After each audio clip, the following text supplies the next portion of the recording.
You're building a company. You're building a car.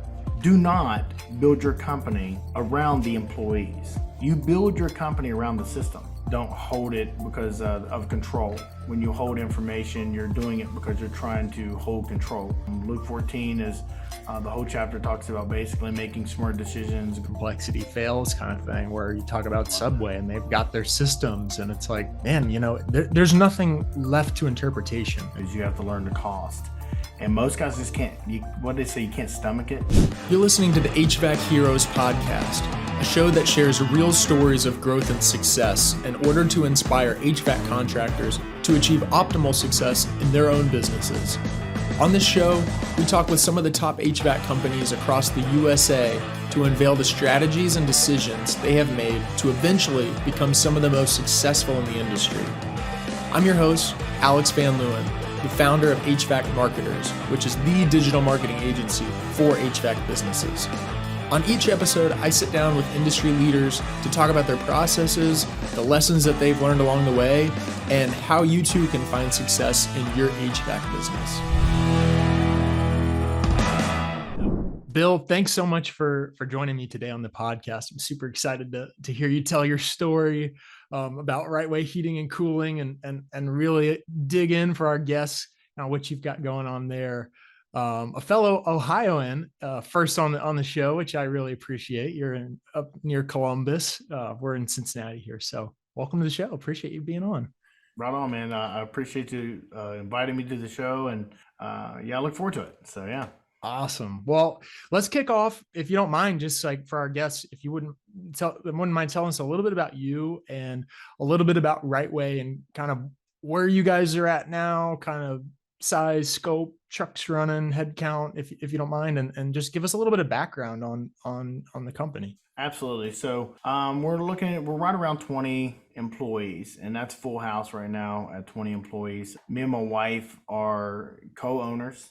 Authentically. People say, well, that's dangerous. Well, not really if I'm not saying this arrogantly or cocky. If you got a good wife. And I trust my wife 100%. And if you can't trust your business partner, then you probably shouldn't be in business together. You know what I mean? Awesome. And she hones those reins to the accounting side of things. So she went to college, got her degree in business management and accounting. She's a pretty smart young lady. I definitely scored with my wife. My wife is phenomenal. Love her to death. That's awesome. I could not do this without her 100%. But yeah, we have a great group of guys. We hire personalities over everything else. So a lot of guys hire, experience. I believe experience can be trained. I believe we're in an industry that we can train people if they know how to buy a valve. I mean, if they have some common sense to them and some understanding to them, and at the end of the day, we're in the people business. Over everything else, we're in the people business. So with that said, that's how our company's ran. That's how we're totally, vibing as a company, is through understanding service, mastering service, and we have a phenomenal training program. So I'm just not throwing guys out there who don't know what they're doing.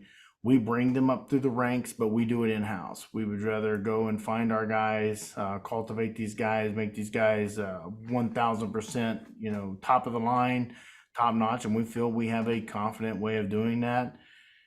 And that's also, reflects in our ratings. We have really strong ratings, and our technicians normally, I hate to say this, but if they leave here, they normally end up running other places.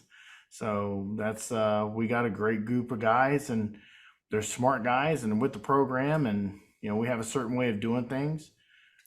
We back in the day, I was a part of the whole Airtime 500. I don't know if you've ever heard of that. You've never heard of that? Oh, dive into that. No, dive in. Well, I'm learning every day. Airtime 500, from what I took out of it, was all about customer service. Okay, so I love the customer service aspect of it. The number one thing that I felt like all of our guys do things the exact same way, which is when they pull up to the house, they don't park in the driveways, park on streets, knock on doors, don't ring doorbells. They want homeowners to feel comfortable in their own home. They are background checked. They are drug tested. They're all going to go through a checklist. Every single one of them going to thermostat, furnace, AC, in that order. That's how they're going to do things. And every single thing is documented, checked, all the way through the call. And we have a way of tracking to make sure that those things are being done. And with that said, I think that's also why we have such a low callback rate. I think that's also why we do have a lot of success, as star ratings and those type of things, and the way that our, employees handle themselves from the initial bump set spike, from the initial call to the technician, to if they do decide that they want to replace a system, to the install side of things, all the way to grading the job out to make sure that everything is done at a very high level, that everything is done the right way. So that was always the goal from the beginning. True to the name. That's awesome. And just to close the loop on the backstory, when did you start your business? Okay, so I've done everything wrong in the beginning. That's where I was gonna go with my question. If you go ahead, Bill. Experience is a hell of a teacher. You're not kidding, man. I climbed the ladder in the HVAC world. I just, like I said, not arrogant, just transparent. Transparency is Oh, go ahead. good technician. I really was a great technician when it comes to servicing, and I was really good at my job and was offered a job for York at the time in Tucson, Arizona, and went all the way out there, was training guys, and I was a TM out there as a territory manager, in addition to doing multiple facets of my job at the time. And I felt confident at it. I was really, really good at it. I was good at training other companies on how technicians should present themselves, how technicians should carry themselves, in addition to the technical side of things, the knowledge that goes behind that, to be able to educate people on how to do your job and do it well. Does that make sense? Oh yeah, absolutely. After we got back from Tucson, Arizona, I wanted to give it a shot. It's like, I want to start my own. I've been helping owners who didn't seem to be that much more educated than I was to give them my all. But there was a whole level of education that I did not understand. And there was the financial side of things. So it didn't take us long for us to start to grow, because we really was good at service. We was phenomenal at it. The problem was I didn't have a great understanding on business in itself. Yeah, totally different than the actual in and outs of HVAC. Is the running the business part and get in the way. It's all mentality. Every bit of it's mentality. It's a lot of it's how you're raised, a lot of it's how you're brought up, and your understanding of money. You get this mentality that the goal is capital gains, that the goal is how much money can I make. The last thing from your head is thinking, let's create a net worth. You hear the stories in every book you've ever read that would say, create a company as if it's going to be a big company now. And so structurally, we're doing all that stuff. But at the end of the day, it's like, why are you doing it? Well, for the money, for the money. And you're like, right. What do you mean by that? Well, money equals, at the time, money equals freedom. Money equals lack of stress. Money equals all these things. And truth be known, it's just not true.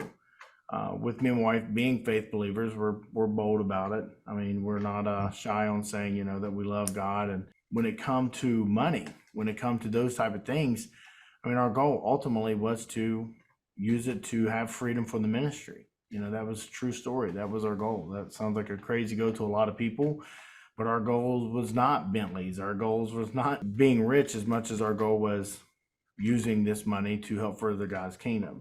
We learned that that's not what business is. Business is like building a car. The car is valueless when it's in pieces. I mean, you could probably sell it off and get a little bit out of it, right? But you can't use the thing. Does that make sense? Right. Yeah. You think of like a scrap value of a car that can't run, can't take you from A to B, is very different than that of that same car that even runs. It's the utility of it. How do you create the value of the car? You put the wheels on it, put the transmission in, put the engine in it, put the doors on it, put the windshield in it, put the dash and all that stuff that goes with it. And then you create this automobile that is able to drive. But what most people want to do is cash out on the car before it's even built. So in the beginning, I was cashing out on the car before the thing was even built. And that's the most damaging thing you can do as a new owner. And I see it all the time. And now I got all the gray hair, and underneath this hat is no hair. And all the scars to prove it. You learn the hard way. And I think there's only one way in that aspect to learn. You can't get educated from college to know how to. My son just graduated with his business degree in entrepreneurship. And he goes, Oh, Dad, I learned so fantastic. much more from you than I ever did learn from college. Yeah, And no kidding. I said, Elijah, I learned these things because of, trial and error. Get a kid who touches a hot stove, they're going to realize don't touch the hot stove. Right. So I don't want to just keep rambling on. Is it cool? No, this is perfect. No, this is because keep in mind that a lot of people that are listening here, maybe they're just starting their business, or maybe they're trying to crack that first million or 5 million, 10 million, whatever it is. And each and every person has their goals in mind.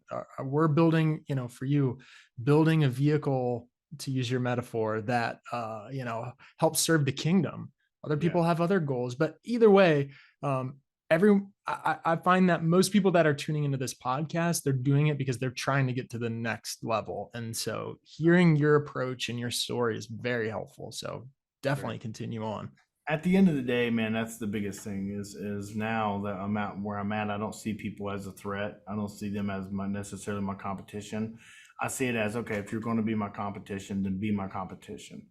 Be legitimate competition, guys out there that are just in the industry to kind of clog it up. What do I mean by that? Is exactly what I was saying, cashing out on the car before it's built. I was that guy, and I respect that too, because you can become the other guy. You're going to get punched in the face by Mike Tyson. That's a fact. Yeah. So you're going to get. So what does that look like? Trying to get the value from the car before it's built. What does that look like for you, or what do you see in other people that are doing that? Okay, I did it. I did it. I climbed in the ring. I went my rounds. Okay, round one. Let's talk about round one. Building. Man, I was going hard in the paint, working crazy hours, dying, killing myself, true, authentically. I mean, there was one job that I was on that for a week straight, I would go to work at 7 a.m, and I would stay on that job all the way until like 5 o'clock the next morning. And I fell asleep on a flight of stairs at one point, woke up at 9 o'clock, finished the job, and was still going. It was not lack of work ethic. And I wasn't trying to take the easy way out. A lot of guys will say, well, you should be hiring people to do that. Even that's a process. You got to take your lumps. Hiring anybody, any old Joe to do something that you haven't proven, you don't know if it works or not. So you got to prove it. And I wanted to prove it. I want to see my system work. And things were not failing. It was growing. The problem is I was cashing out early. So I was killing myself to do all this work. But at the end of the day, you kind of get this entitlement. I've killed myself. I've worked my butt off. I'm going to go buy my Harley.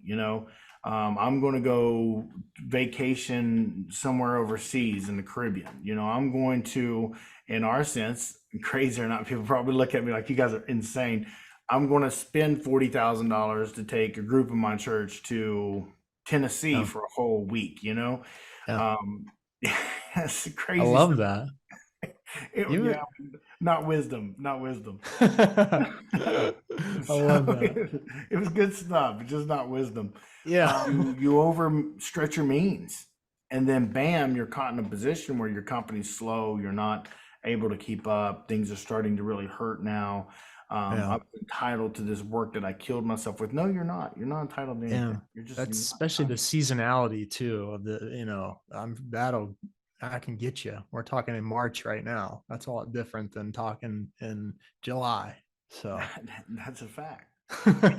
That's the crazy thing about it. I had all the education. Well, if somebody was listening at the end of this, well, what about the service agreements? We got the peaks and valleys. You go down in the spring and the fall, and then we go back up in June, and then we're back down. Man, I understood all the graphs. I understood all that stuff. I taught that stuff. You know what I mean? That was not the problem. The problem is that what if you have a slower summer? What if you have a slower winter? It has nothing to do with the peak and valleys at that point in time. You were cashing out early. So what I realized is that you don't cash out, period. You just don't cash out. You're building a company. You're building a car. You have to make the car run. So when the grand scheme of things, if the ambition is to take money out of the company, just understand you're going to bleed the company out. You're going to suffer the company. And a lot of guys do that based upon, that two things. Identity, for one, can be an issue. you're not confident in who you are. So therefore you have to buy things and do things to make yourself feel confident, find your identity in those things. And success can, could be a tricky identity thing because you want to roll up to these business groups in a certain way and act a certain way and dress a certain way and be a in a certain big way. truck and You got it, and it's kind of fake. So what happens is you begin to realize through business that it's the net worth of the thing that matters. And how do you do that? Creating a solid business, with 401k and all these things that go with that, guys that are healthy all the way around, that's not killing them, nor is it killing yourself. You're structuring this thing that now runs. It's an automobile that looks good and it runs good and you feel great about it. And that should be the first focus. So the focus should not be, I'm going to cash out early so I can spend the money. The focus should truly be establishing a solid corporation that runs itself, that has systems in place where everything flows through a system. All things flow through the system. The car runs and you don't have to be there. The car drives. When the car drives, now you can put a value on that car. That car has value now. That car, you can sell that car. I'm not saying you want to sell the car because the car still runs. I'm saying that you want to have the value of the car in a position to be able to sell the car. So a lot of guys can't figure out why my company is not worth nothing. And that's because they're cashing out way early or they're trying to grow too fast. So makes sense. Yeah. What was it that, this is gold. So what was it that, when in your experience did you start thinking about it like that? Like what you're saying, I'm hearing, you're not thinking about the next year, the next 2 years, you're thinking about really a master plan as it relates to your business and growing it and doing things the right way. We'll keep going back to that. But what was it? Was there like an event or a struggle or something that kind of clicked and you said, and I got to approach this a different way? Or have you just always approached it like that? No, 2009 was when we officially started. Okay, that was the official start. Okay. 2009. So right after 2008, I figured, everybody else is struggling. Why not? Just joking.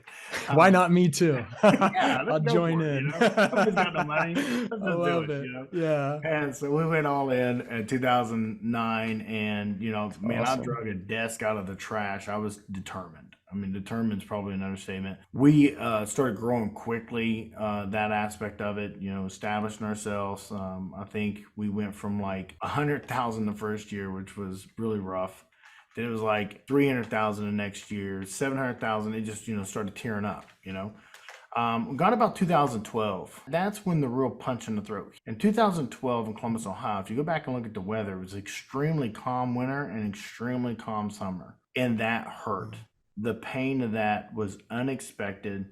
We were not ready. Being uberly transparent, me and my wife were pastoring a church. So we had spent, I always wanted the ambition to not have to take money from the people to support the church. That was kind of like tainted or, kind of like skewed. There was a lot of people who we felt called to or trying to reach that were so sick of the church trying to gain money. So I was like, well, let's just take that off the table. Wow. So we took that completely off the table. In addition to that, my sons raced motocross. So I hear that's a cheap sport. Yeah, it's very inexpensive sport, Them RVs that pack those things around. Oh yeah, those are nothing.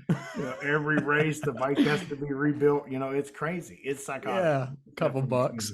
Yeah, a little bit of money. Yeah. I went to Boston to buy a bike. I'm telling you, I was just doing some dumb stuff. And 2012, the avalanche fell. That's when things fell.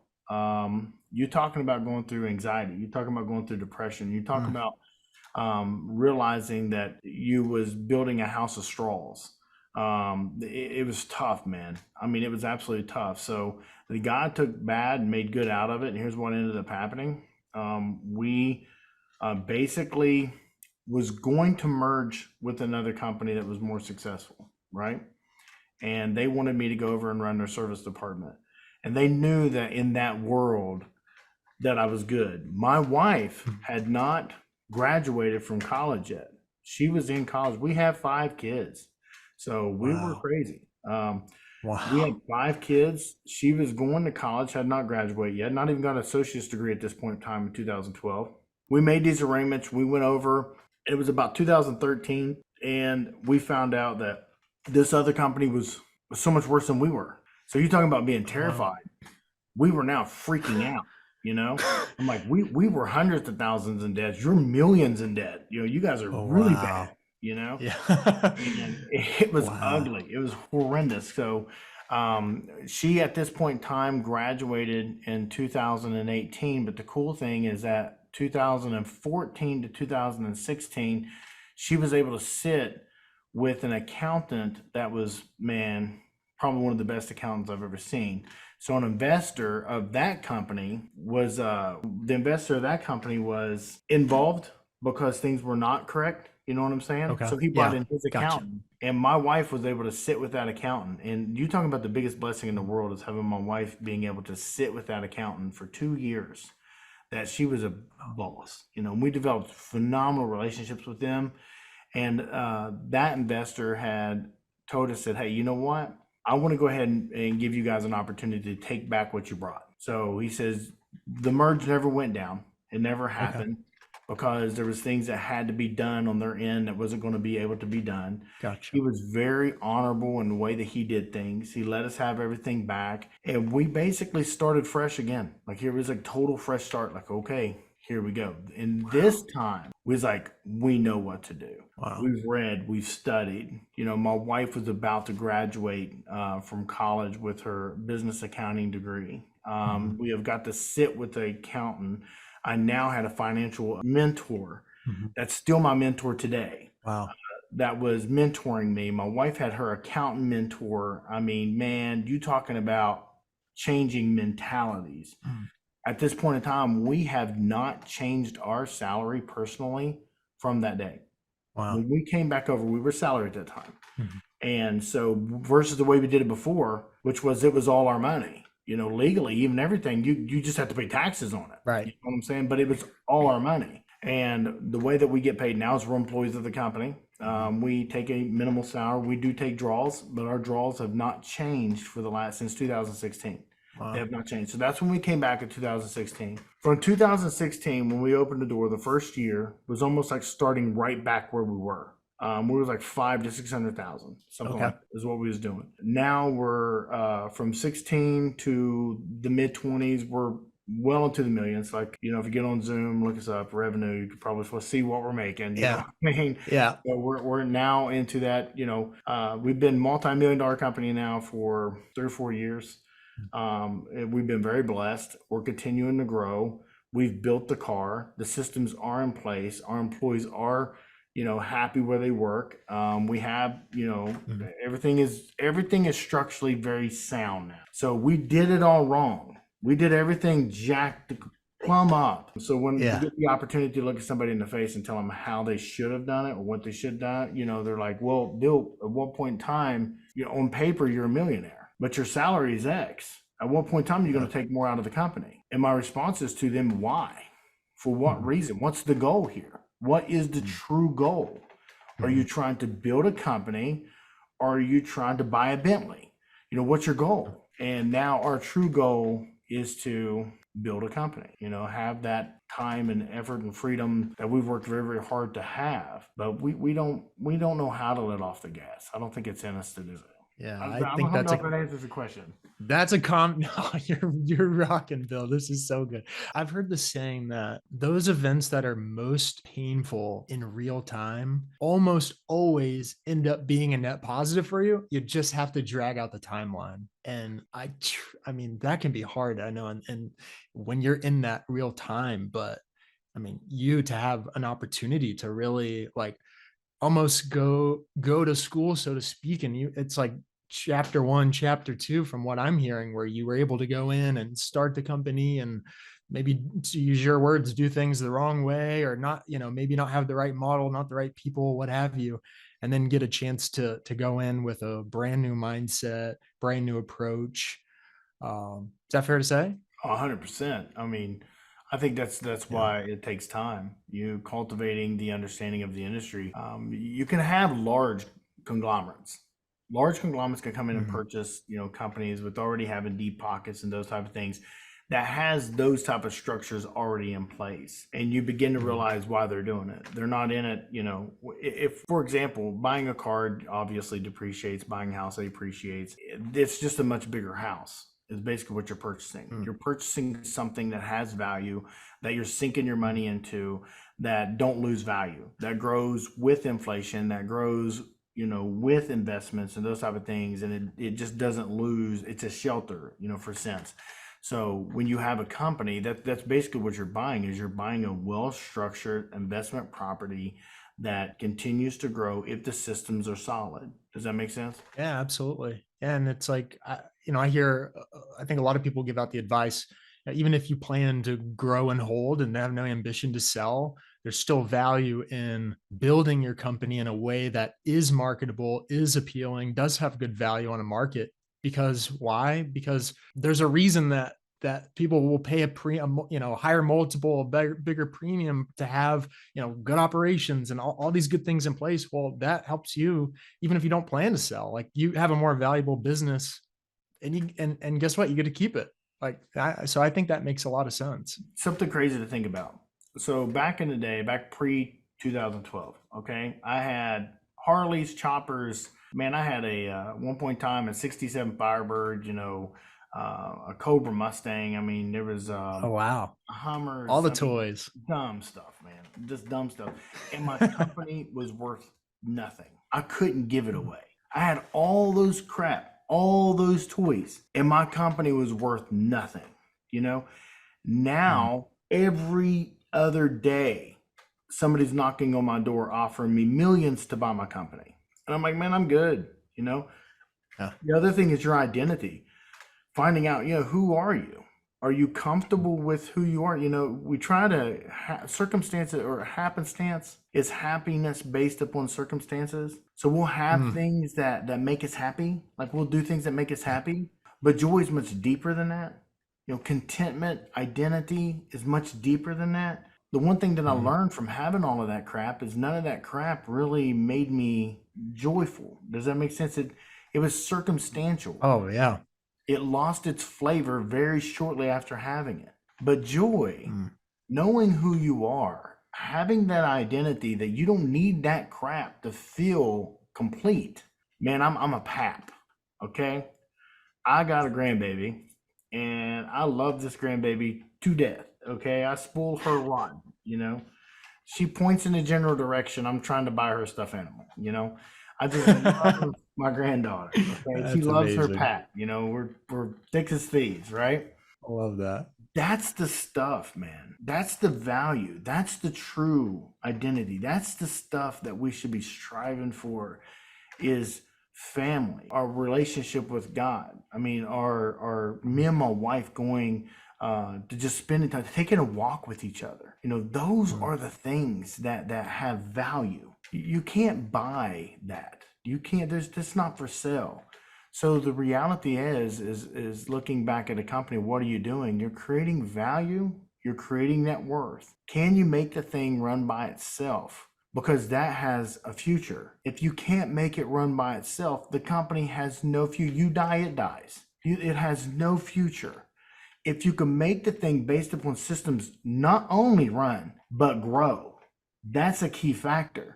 Then you can find freedom. You could find peace. You could find knowing that you've created something that not only continues to have value, but continues to grow in value. And when you go to work, guys are happy to be here. And that's a powerful thing. I think that's such a powerful thing. Oh, it's so good. So let me ask you this, Bill. So you've built the car to keep on this metaphor, and it's easy to hear you, like the joy in your voice, the peace in your voice. How do you balance that, particularly in the part where you're building the car?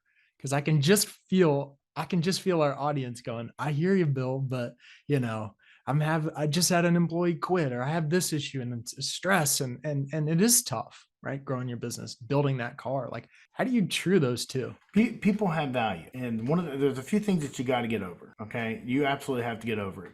Do not build your company around the employees. You build your company around the system. If that employee walks out the door, you shake his hand, you smile, and say, man, glad you had the opportunity to work here. Next up. If you have a structured system where it's constantly next up, secretly everybody in the place is excited when that guy quits because they're next up. Does that make sense? they're not going And to they know this, and there is a system, and I love that. Yeah, they feel that there's a system there, and it's not just kind of like keeping the plates spinning on our fingers. It's like, nope, there's structure, there's systems, there's process. We know what to do. There's opportunity. The whole card, yeah. Everybody. That's good. So you would say then really having the right model and having the right structure goes a really long way in helping to sustain that peace and be able to like really live and enjoy your life. Meanwhile, you're building this car, which is a lot of energy, work, can be stressful at times, but you would point and say, hey, my process really helps to maintain order. Absolutely. So this is how it works. I'll just, I'm a service manager hit me up today. Said, hey, in this podcast, don't give all of our secrets out. I was like, I'm pulling them out of you, Bill. We want to hear it all. To each his own. I will say, for example, I have a joke. They're like, hey man, we need to hire a new employee. I said, I'll be back. I'll go get my oil changed. And what that means is if you pull up to like Jiffy Lube, most of the time there's certain guys there that will stand out to you. Hey, how's it going, Bill? Here's your filter, here's your oil. Can you tell me why the things need to be replaced? And then you got this guy glowing. He's just so excited to make $10 an hour to tell you about an oil change. And I'm like, okay, so he's already technically minded. He definitely knows how to communicate, and he's not scared to educate me. Okay, the next move out of my thing is, hey man, can I get your number? Would you ever thought about going in the heating and cooling? And I no way. That way. So that is brilliant. So what we would do. Meanwhile, everyone across the country is like, man, I can't find help. I can't find help anywhere. You just got to go get your oil changed. Okay, our service manager, great guy, phenomenal guy. He was a janitor at a school when he started here. They was every one of these guys they have a story, and we hired him based upon being able to communicate effectively and having an aptitude to be technical. Some kind of technical aptitude, and, you had an apartment maintenance guy. So it's about the system. So then we have to bring them up to the system. You just don't throw them in a truck and you're off running. That's not the way this works. You're going into installation. You're going to learn how to build transitions the way that we build transitions. You're going to learn how to size systems the way you size it. We go nuts with it. Everybody in our company knows how to do a load calculation on the house and dissect the airflow to make sure that it's all perfect. Everybody. Wow. That's one of the things we're amazing. Not scared. I say this all the time. I'm not scared for you to fail. I'm okay with you failing. I'm not okay with you not trying. That's where we're not okay with. We'll bring them through the install. By the time they come out of that install as a lead installer, their avenue goes multiple directions. So a lot of them say, man, I do want to go into the service field. And then at that point in time, we will now move them into the service field. So they start entry level, then they go up to that lead install position. At this point in time, when they become a service technician, there's nothing they can't do. Not a single thing. Wow. So they're able to go out, we got technicians that people would be like, oh, you can't replace, man, everybody can replace a compressor. Everybody can replace evaporator coil. We're not scared. We're going to teach them our way of doing it. And they're going to do it that way. And at that point in time, by the time they make service tech, they're like the man. You know what I'm saying? They know how to do whatever it takes. So I will bring. I can see how. Through. Does that make sense? Oh man, absolutely. You said it early on, like you hire for personality and some aptitude in the sense they've got a little bit of a technical brain. They've got a good personality. They're not afraid to come up in your window and show you the oil filter and talk like that. Hey, that we can teach this guy or gal, what they need to know and give them the technical know-how. That's awesome. So can you talk a little bit about a little bit deeper into your training process, kind of how you go about doing that, and like how long does that take and kind of what are you doing? You can walk into a house And anybody that works here can look at that house, and I'll ask them, they've called me up, hey man, they're having an issue here, but this is not our install. And they would talk to me about what's going on. I was like, okay, well, Pat would call me service manager, said, this is not our install. We can tell our installs when we hit the door. We don't use tape. Tape's of the devil. Our guys who've never worked for anybody else can look at jobs and say, that's trash. That's a trash job. This is how you do it. This is the right way to do it. We have we're very particular. Every install is graded out, A, B, C, D. We do pay out bonuses for our guys doing a great job. If they meet their percentages, their time frames, those type of things, then we're going to pay them bonus on that job. The look of it matters. Everything matters. Well, a homeowner don't even know what one's supposed to look like. We do. We do know what it's supposed to look like. So all the way down from the area managers, which is AKA area managers, we believe here that sales is not something you do to someone, it's something you do for someone. So being able to educate a homeowner on what system that they would like to have in their home, they get the choice. We're just laying out the education and the options and let them do the deciphering of what they want. Your bump set spike method, service technician of the office, phone call, there's your bump. The technician, there's the set, and then the spike goes to the area manager, and then the installers win the game. You know what I'm saying? So that's our goal. That's how we do our training aspect of it. As they come up through installation, they have to go through installation first, because that's where you really, really get the understanding of how things are put together. And once you understand how things are put together, now we're going to teach you the science of how the thing operates. So we will literally drag in wires, contactors, relays, thermostats, set it on the board, and I will write on the board, I want this to come on first, this to come on second, this to come on third, this to come on fourth, and everything works exactly that way. And I'm basically having them build furnaces, having them build air conditioners, and having them build heat pumps without the heat pumps existing, based on operation. And they will, all the way down from, the 220 volts breaking into a breaker box. We go a little crazy. We go a little bit beyond. No, you don't touch a breaker box. No, we're going in. We're going to see. We're going to actually point out the neutral bus bars. We're going to point out the actual main lines, and we're going to go into the details of that stuff, the stuff that they don't teach in school. Because no, we got to stay in our category. We're like, no, we're not staying in our category. We want to learn that category too.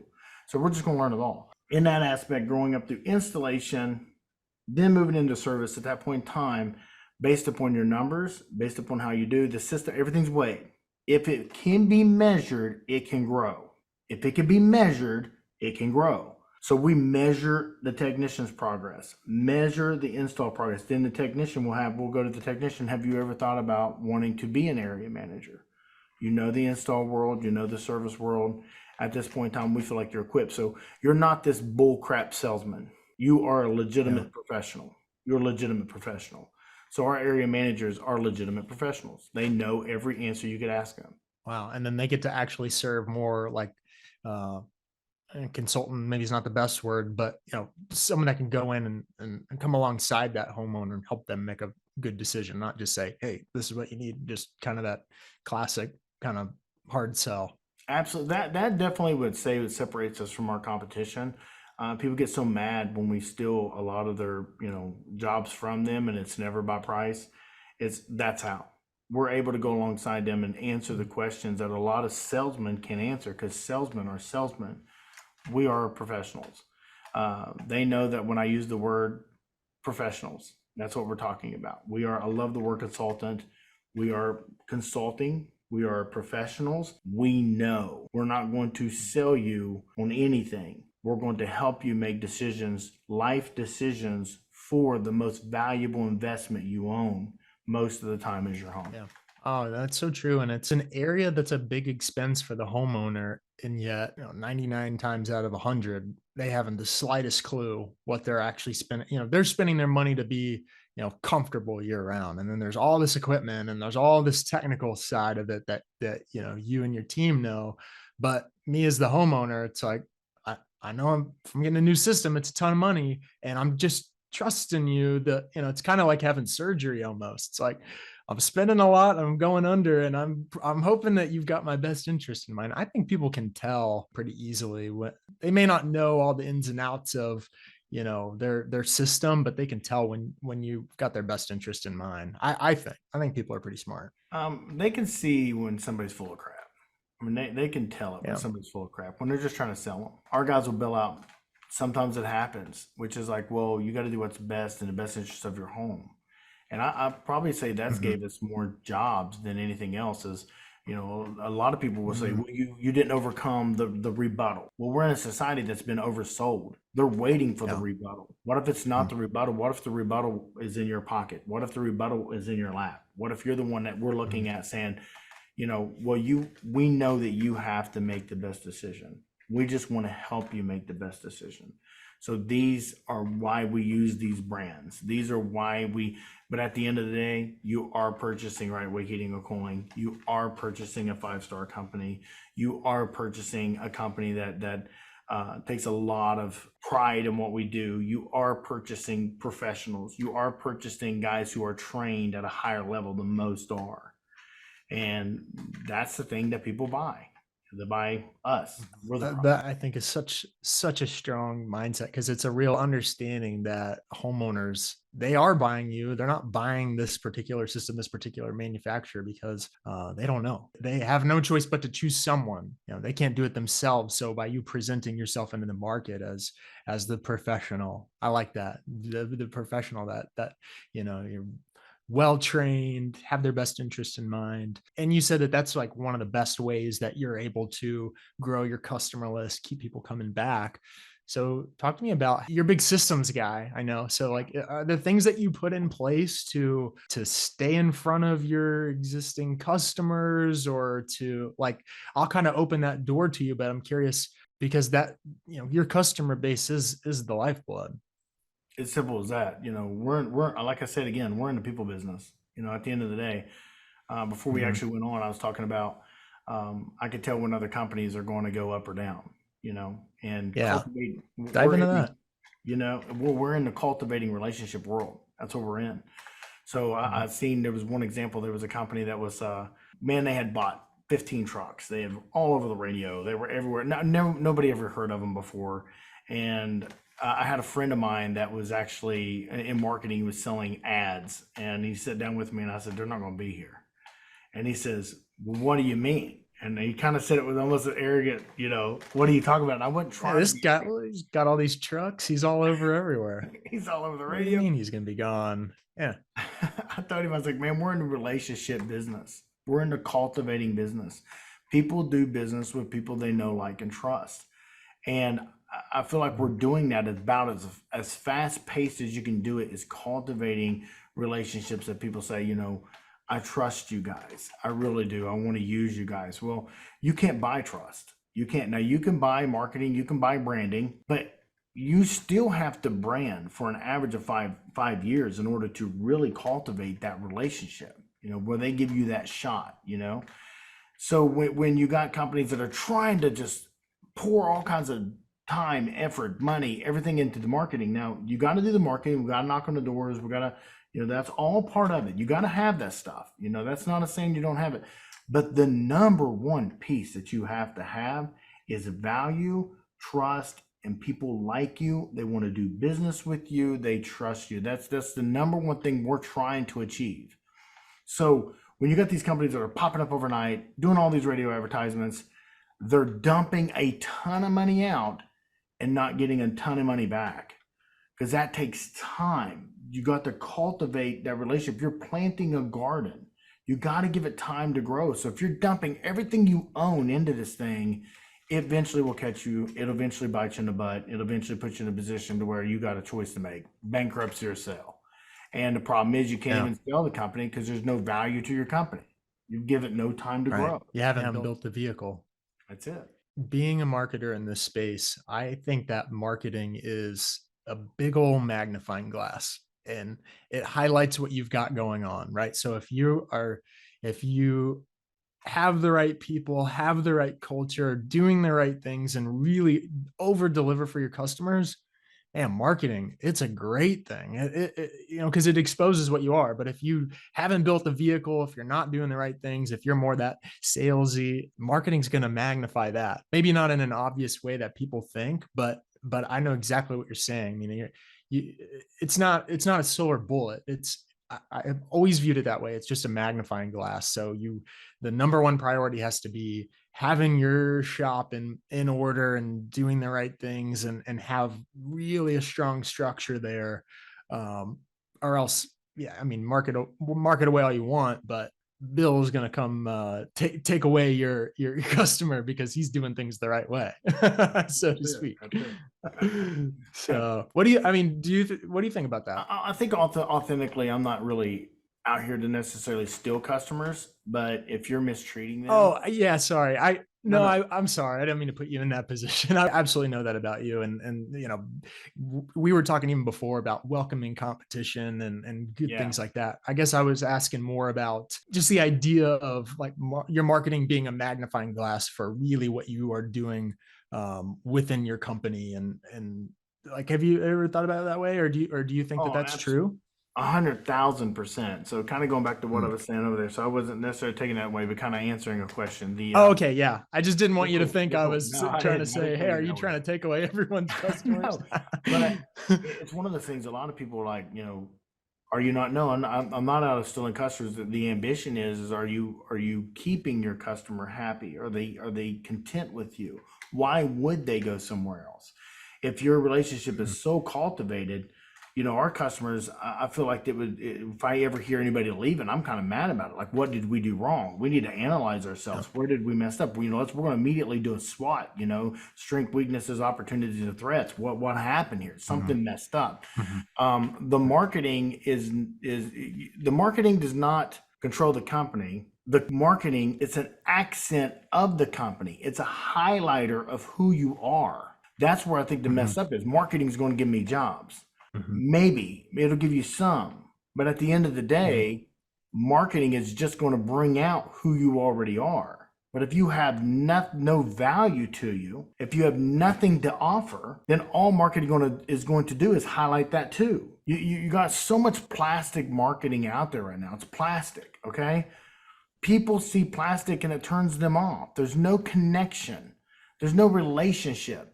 But if you have marketing that highlights who you are as people, you're going to get people like-minded and who simply like you. And if they know, like, and trust you, they're going to do business with you. So yeah, I agree. That's marketing for us. Marketing is just basically saying, this is who we are. Yeah, I could come to your area of Columbus, Ohio, and put $1 million in promoting Michigan gear, and I'm not probably going to be successful, So there's got to be value there. I'm not knocking my folks. Well, I guess I kind of am. We're both Ohio guys, so we got to keep it real, It's all about authenticity. That's a fact. That's good. That's good stuff. What I'm hearing a lot from you, Bill, is that you're a really good operator. Like you really do think of Right Way as a business, and you build on the business, and you build systems, and you build culture. What are you thinking about now? Like, are you looking to grow? Are you in a sustain mode? I just always like revealing, like, how do people think about their businesses, because it is always a little bit different. Well, you build the car. Now you got to soup it up. So now we got to add the extra stuff to it. Now we got to tint the windows. Now we got to put the rims on it. Now, you got to make it. Got to make it cool. You got to make it better than the car next to it. Everybody's got these cars. Why is my car better than yours?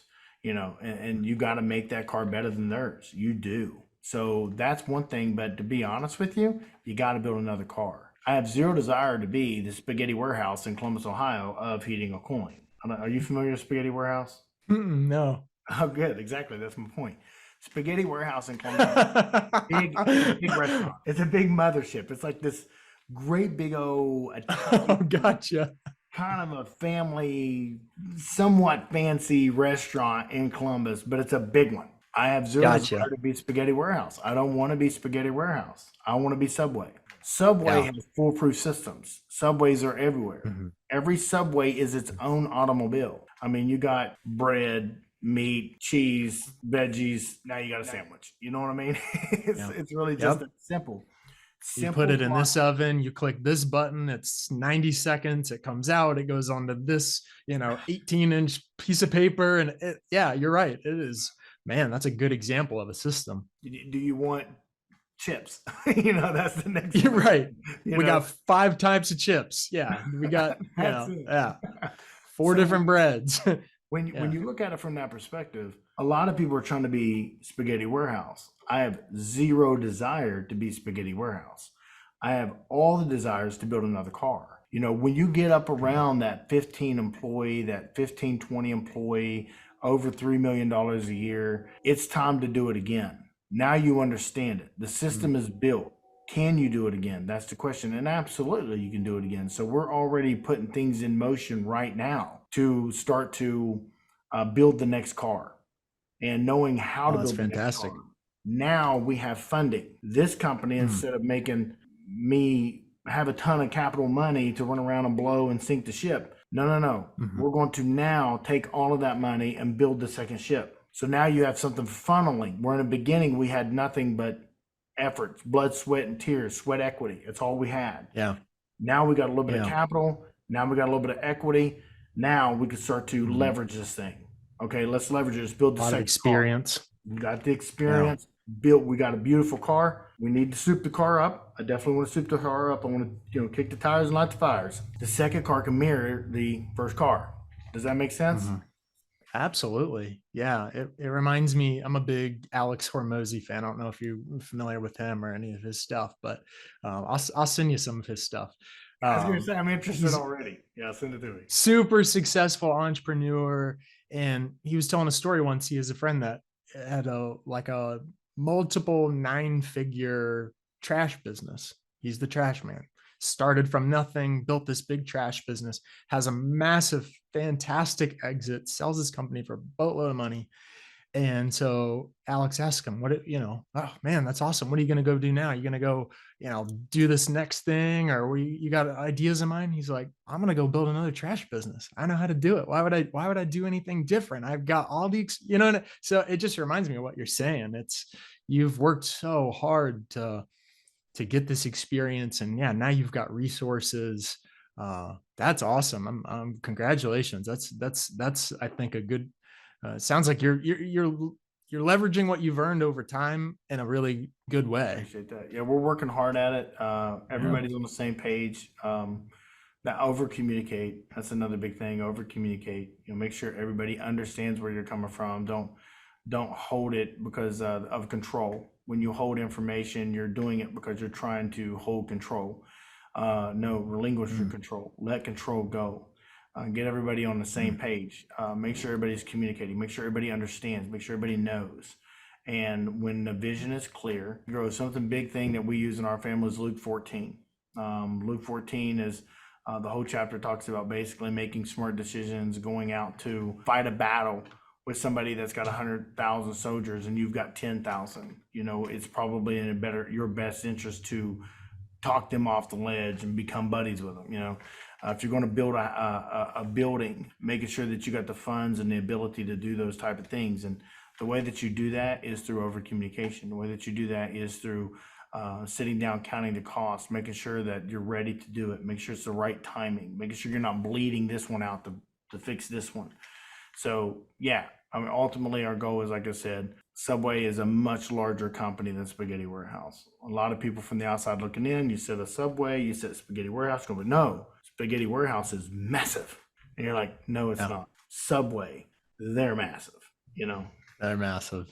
Yeah, totally different model. It's that simplicity scales, complexity fails kind of thing, where you talk about Subway and they've got their systems and it's like, man, there's nothing left to interpretation. It's like, this is how we do it.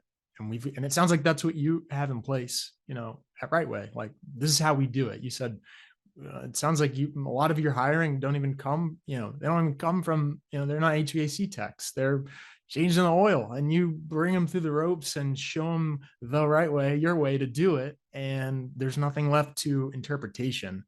And boy, I think that makes things a lot easier when you start talking about scale, and that's beautiful. Love what you've done there. Yeah. So like I said, I got a pretty smart wife there who helps me keep me. Oh man. Yeah, that's a blessing. That definitely doesn't hurt. She went through the struggles with me. We know the cost.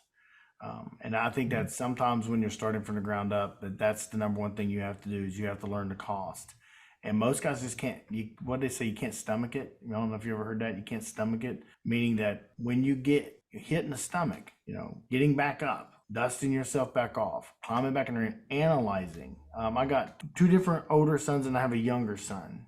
And my daughters are in the middle, and all of them has learned one thing for sure. My oldest son played football at Kent State, and I told him to learn from your failures. Learn from what you're screwing up. My son Noah was a state wrestler. And he would go out there and get his butt kicked. We used to follow a kid around just to get his butt kicked. True story. We went to PA just to get his butt kicked. And eventually he started beating those kids. He was a horrible wrestler. He was absolutely horrible. Freshman year, I think he won like 3 matches. It was really bad. I'll be sure to send him this episode. No, he'll tell you the same thing. Now he's a wrestling kid. So then he had D1 scholarships for wrestling all over the place.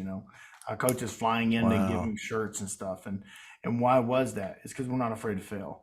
My son Isaiah, he's got his story is beautiful. He's got a beautiful story. He was not supposed to walk. He was not supposed to talk. And he was the baby. My word. He had RSV. He had passed weighed 3 times, watched the doctors revive him 3 times. And he's a walking, talking. Oh, my word. And Isaiah is a 4.0 student. He's got scholarship money at Ohio Westland, where he'll be playing football for Ohio Westland. And the biggest thing that we come to is this does not define you. Fail does not define you. Mistakes does not define you. Isaiah couldn't talk till he was about 10 years old. Wow. Now, who he is today, he's got this great big mural. He's 19 now, so it's a great big mural of David and Goliath on his arm. And the whole point of that is exactly that. You're not going to let your size, what people say, what people talk about define you. You define you. You get that choice. So I'll say that in business is if I can tell anybody anything, especially starting out, you got to take the punches. You got to keep fighting. You will learn, but you got to also do the hard thing. This is the hardest thing. How did I mess up? What did I do wrong? How do I fix it? And if you can keep that mentality, you'll always fix it. That's so good. And I can think of a better way to wrap up than that right there. Just drop the mic, man. That's amazing. What a powerful story. Learning through failure, having persistence, and having faith, and that long-term vision has carried you well. And well said. Bill, thanks so much for coming on. This is fantastic. Really appreciate your time. All right, man. Thanks for having me. I appreciate you reaching out. It took me a little bit to get back, this crazy schedule, but yeah, I'm glad I did it. We did it. Awesome. Thanks. Right on. Thanks for listening to this episode of the HVAC Heroes podcast. If you would like to book more jobs and generate higher revenue for the dollars you're putting into marketing, please visit hvacmarketers.com and check out the resources tab, where we offer free trainings on everything from how to run profitable Google ads to how to get in the map pack in your service area, text message marketing, and much, much more. Also, feel free to shoot us a chat with your specific questions. We're here to help you grow your HVAC business. Thanks for listening.